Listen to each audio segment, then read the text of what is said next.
खुलुमबाय नोंथांमोनखौ आंनि चेनेलाव बयखौ बरायबाय आंनि गोसो गोरबोनिफ्राय आसा खालामो नोंथांमोना गासिबो मोजाङैनो दं होननानै आंबो मोजाङैनो दं।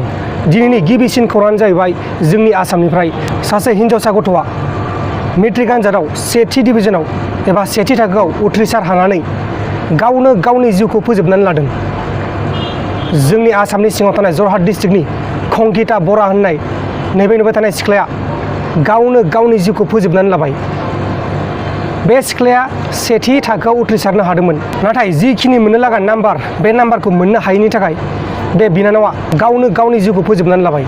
आसरित, फार्स्ट डिभिजन मोननानै गावनो गावनि जिउखौ फोजोबनानै लाबावबाय।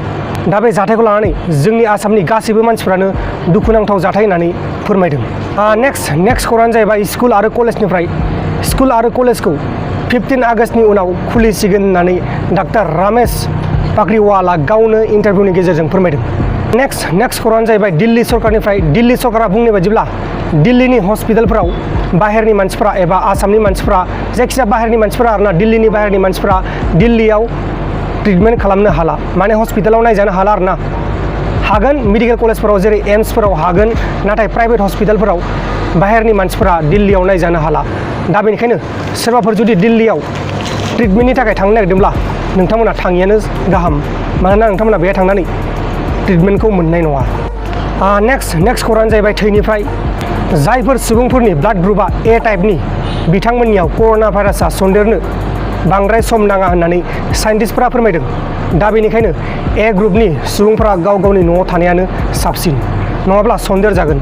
माने जायबा सुबुंफोरनि ग्रुपआ ए टाइपनि बिथांमोननियाव कर'ना भाइरासआ सन्देरनो इजि जायो आरोना, बेखौ आरो साइन्टिस्टफोरा नायबिजिरनानै मोनबाय। दा बेनिखायनो नोंथांमोना बायहेरायाव थाङाबाबो जागोन जायबा सुबुंफोरा ए टाइपनि ब्लाड ग्रुप, नङा होमबा? नेक्स्ट खौराङानो जाहैबाय साइन्टिस्टफोरनिफ्राय। 140 साइन्टिस्टफोरा फेसबुकनि CEO जायबा मार्क जुकारबार्ग बिथांनो लाइजाम लिरनानै हरदों आरो लाइजामनि गेजेराव बुंदों डनाल्ड ट्राम्पखौ लानानै फेसबुकाव बायदिसिना ट्रल जागासिनो दं होननानै। माने आमेरिकायावथ' नोंथांमोना मिथिखायो, आमेरिकायाव दासान्दि दावराव दावसि जागासिनो दं। बे दावराव दावसिखौ लानानै आमेरिकानि प्रेसिडेन्ट जायबा डनाल्ड ट्राम्प बेखौ ट्रल खालामगासिनो दंमोन फेसबुकाव।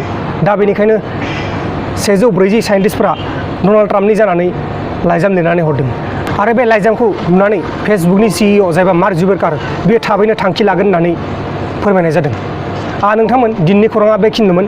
जुदि नोंथांमोना आंनि चेनेलाव गोदानै फैदोंब्ला चेनेलखौ साबस्क्राइब खालाम, लोगोसे बेलनि आइकनखौबो सेरनानै खालाम। जोङो थाबैनो 1 लाख साबस्क्राइबार मोनथारसिगोन। नोंथांमोना हायोब्ला थाबैनो खालामनानै होदो। नोंथांमोननिसिम रोजा रोजा साबायखर थागोन आरोना। बाय बाय।